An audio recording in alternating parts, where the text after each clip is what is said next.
tambalang kumikinang. Nicole Ayala and Diego Bandido.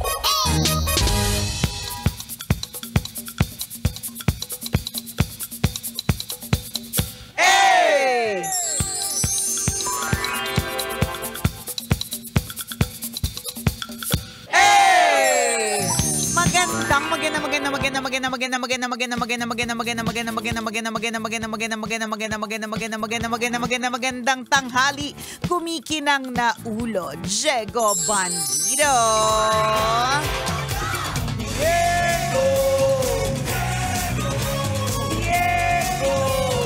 Go, Diego, go. Magandang tanghali, kumikinang ina. Nicole Ayala, Nicole Ayala, Nicole Ayala, Nicole Ayala. Dear Nicole Ayala and Diego Bandido,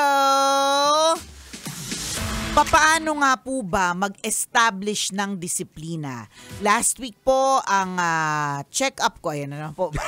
Mga ano, Talaga mga tanong, magiging na talaga tayong ambassador ng PWD card. I can so feel it. Last week po, nagpa-check up po ako at ang sabi po sa akin ng doktor, hindi ko naman po muna kailangan ng maintenance na gamot. Ang kailangan ko lang po ay mag-change ng lifestyle. Akala mo lang islang ha. Ang dami ko nang narinig na ganyan. Mag-change ka lang ng lifestyle. Sabi good niya, for you kung ganun lang ha. Actually, na carry. Kasi pwedeng... Ibig sabihin, nandun ka palang pa-orange. border. Kumbaga kung sa mga biometer, pa-orange ka pa, hindi ka pa sa pula eh. Correct. Diba? Ibig sabihin, ano ka lang, meron ka lang talagang mga adjustment. And, we'd like to tell you the truth, ang masaklap, basic, at talaga namang true lalo to lang halong eklabo na katotohanan, hindi po yan madali. Hindi po talaga yan madali. Madami na po yan. Dinaanan ko yan, Jegs eh. Ngayon, yung pinagdadaan mo, first-hand experience eh. Panibagong lifestyle, correct. walang lasa yung pagkain. Walang lasa yung pagkain. Hindi talaga siya madali, promise. Sabi nga, tambalang lunas na daw. Pang-DZRH na. Tambalang lunas na pala tayo. Diyos ko po, nakakalurky. Tambalang lunas ngayong Lunes. Hindi po talaga siya madali, promise. I mean, yung katotohanan po, kami po ay pwede na rin maging endorser dahil total naman ang Unilab ay napakaraming gamot, no? Madami po silang mga gamot na pang high blood, hypertension, mga ganyan. Pwede kami mag-endorser niyan eh. Kasi nag-umpisa din naman kami, sa totoo lang not to discourage, but ito lang din talaga. Nag-umpisa lang din kami sa sinabihan kami na mag-change ka ng lifestyle, diet, feeling namin malakas kami. Feeling namin YOLO, life is short. Feeling diba? namin mga Android kami. Correct. Yun, ang ending, sa halip na nag-lifestyle change na lang, pumunta na po talaga kami sa maintenance. Ayan. So, yun yung important issues na matandaan mo na kung gusto mong mas matagal na panahon na hindi ka nagagamot, I don't think there's anything wrong with gamot. Sa totoo, sa true, ako po ay believer po ako ng medicine ever since. I mean, talagang naniniwala po ako na kaya po siya create ay para po i-elongate ang life, mag-aid or makatulong. Yun po talaga yung mahalagang purpose ng gamot, no? Kasi sa panahon kasi natin ngayon, hindi kagaya nung unang panahon na hostage kasi tayo ngayon sa sitwasyon, yung kinakain natin, hindi na natin maiiwasan, kaya kinakailangan na ng mga supplements. Correct, diba? totoo. Yun po talaga bilang sa mga PWD card ambassadors. Credible na credible. Talagang galing po sa puso, talagang true lalo to lang halong eklavu, diba? So, I don't see anything wrong with it. Kaya lang, syempre, kung halimbawa sa barangay po ninyo ay hindi po ito libre. Yan, 'di ba? Yun yung iniiwasan natin na kailangan mo pang bilhin po ito. Kunyari sa kumpanya po ninyo, hindi po ito part ng benefit, yung mga gamot. Yun po yung iniiwasan natin talaga. But kung yung effectivity po ng mga gamot talaga namang True lalo yan. Yes. Very effective yan. Sabi nga nung aking cardiologist, ang dami pong humahaba ng maraming taon na because of just 5 milligrams ng statin family. Yung mga ganyan. Pero yung tanong mo naman sa atin, hindi yung tanong niya naman sa atin, Jegs, hindi naman tungkol dun sa gamot eh. Ang tanong niya talaga is yung disiplina, yung kung paano yung change ng lifestyle. Correct. Si Nicole Ayala makakasagot na kasi fresh na fresh pa. Hindi, gusto ko nung malaman kasi di ba over the weekend, long weekend, kasama yung family. Ikaw, bawal ka sa mga... Bawal ako, Jegs. Napakahirap. Ano yung struggle? Sobrang, dito ko lang din na-realize, Jegs, na no excuses. Kumbaga, ang lahat ng ginagawa po natin, nagbibigay kasi tayo ng excuse. Kaya hindi natin nagagawa yung mga dapat nating gawin. So, for example, ako po ay naka-low iodine diet. Kung hindi mo alam, ito po ang mga pagkain na wala pong lasa. Okay? Pwede po akong mag-asin pero kailangan po kosher salt, Mediterranean crystal sea salt, kineme. Bawal po ang iodized. So, at halos po lahat ng mga ingredients ay meron pong iodine. Iodine is good for the body. Kaya lang po, dahil radiation ko bukas, kailangan po na halos wala po akong iodine sa katawan para mag-work yung pill, yung gamot na radiation na kasi kung na hindi pill. mo sinunod, ang mangyayari, baka mag-ulitan. Ayoko na. Uulitin na naman. Ayoko. I rebuke in the name of Jesus. Hindi na. Amen. Hindi, ang hirap po niya. Okay, so imagine niyo po yung and ang na-realize ko lang din talaga, kung gugustuhin mo talaga, kung gusto may paraan, kung ayaw maraming dahilan, kakayanin, hindi siya madali. Mula sa, actually, supposedly, Ilocos Norte pa yung target ng asawa ko. Sabi ko sa kanya, wala naman akong problema. Gusto ko makita ang napakagandang dagat ng Pagudpod bago ako mag-radiation at ma-isolate para talagang ma-relax ang aking utak. Pero imaginein mo na lang ako. Lahat kayo kumakain. Ilan ang stopover natin bago mahilig pa naman kayo kumain. Ang dami pa naman namin baon na chichirya, flavored drinks and all, 'di ba? Meron po kami mga ganyang klase mga eksena. Sabi ko, hindi ka ba naaawa? Ang haba ng tatahakin, na wala akong kinakain. Ang kinakain ko lang halimbawa sa biyahe, kung lahat sila kumakain na napakasarap na maaalat ng mga chichirya. Ang kinakain ko, Jegs, ay cashew nuts na walang lasa. Sa mga nagtatanong na, di ba si Nicole mahilig yan sa mga chichirya? May tali po yung bibig niya. Meron. Nakatahi po yung tatlong gilid. Ay, tatlo yung bibig. Ang laki kasi ng bibig ko. So, imaginein mo yung isang stopover namin. Pagbaba mo pa lang, ang maamoy mo na kaagad yung inasal.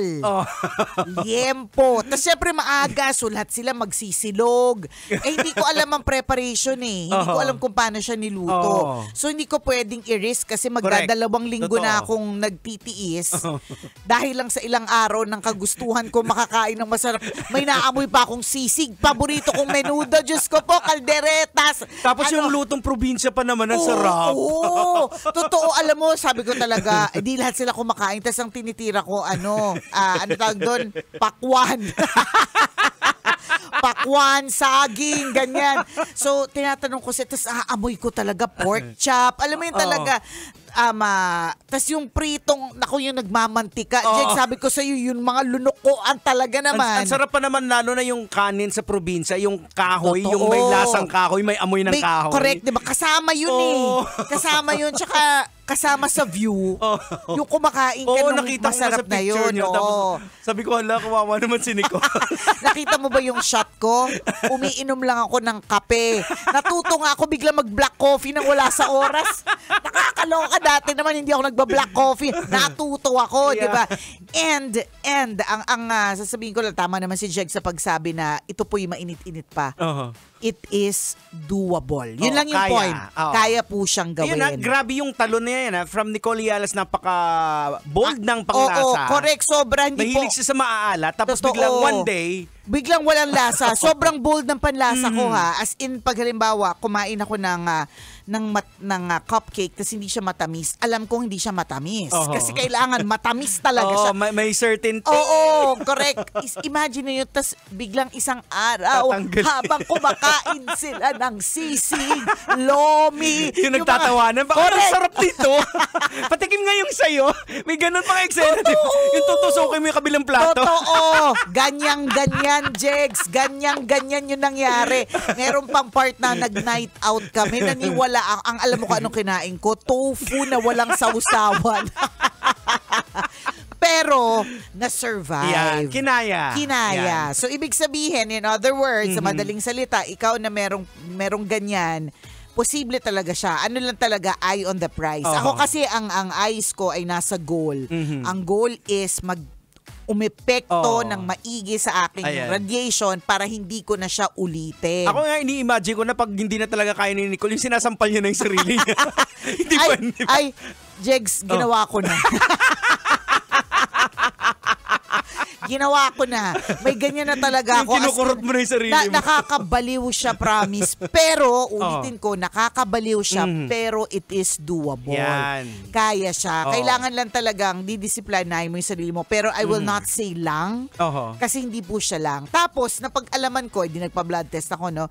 Napag-alaman ko na sa sobrang competitive, grabe competitive sa lahat ng bagay. Parang ang requirement lang yata na ma-achieve ay mga 30 TSH. Basta yun yung tawag. Ako sa sobrang kinarir ko na walang lasa to make sure na ang score ko 109. Yay! So proud akong sinend sa doktor ko, sabi niya, okay, good, you are radiation you are RAI ready. Yan. So ang pinaka-excited ako bukas, Jegs, kasi daw kapag ininom ko na daw yung radiation pill, pwede na daw akong kumain na kahit ano gusto ko. Sabi ko sa iyo yung kwarto mo mag-aamoy sanggip. Bakit umuusok? Actually, tinanong ko na nga sa Makati Med kung pwede ako magdala ng microwave. Kasi pag pinasok na kasi ako doon, hindi na ako pwedeng lumabas. Hindi na rin ako pwedeng kukulong. Nakakulong ako, so hindi ako pwedeng mangutos na pwede niyo po bang initin yung pagkain ko. Ang problema ko na ngayon, kung halimbawa may mga baon akong pagkain, anong lasa nito dahil ang lamig. 'Di ba? But whatever it is, pwede na. Yan. So, it is doable. Kailangan lang talaga pagdasalan. Ako talaga wala akong ibang dinasal. Sabi ko pag umuubo na kami tas sa kainan at ang daming pagkain, sinasabi ko, Lord, tulungan niyo po ako na wag pong dutdutin yung sisig. Amen. Oo. Tulungan niyo po ako, Lord, na hindi ko po tirahin yung pusit na mukhang napakasarap. Naalala ko yan yung sa post-operation ko dati. Di ba bawal? Yung kamay mo talagang gumagalaw. Hinahampas ng asawa ko. Hindi pwede. Totoo. Yung kamay mo talaga kusang may sarili po siyang buhay para makalakad doon sa Hay nako. Kaya again, I cannot stress this enough, no. Paulit-ulit ko pong sasabihin sa inyo mga kabisyo na kung wala kayong nararamdaman kahit maski sipon, maski kulite. Tama. Napakaswerte po ninyo. Ipagpasalamat nyo po yan. Tsaka sundin nyo po kasi pag binaliwala nyo po, magiging long term po yung epekto niyan. Tama. Sa amin, swerte namin dahil talagang medyo later time na. Inano pa kami ni Lord. Inalaw pa kami magwalwal. Oo, kasi magiging ambassador pa kami ng PWD. Correct. Department of Health. Baka naman. Oras natin mga kabisyo, ganap ng 12:39. Ako pong kumikinang ng ulo, Diego Bandido. At akong kumikinang ina mo, Nicole Yala. Kailangan pa bang i-memorize yan? Basic!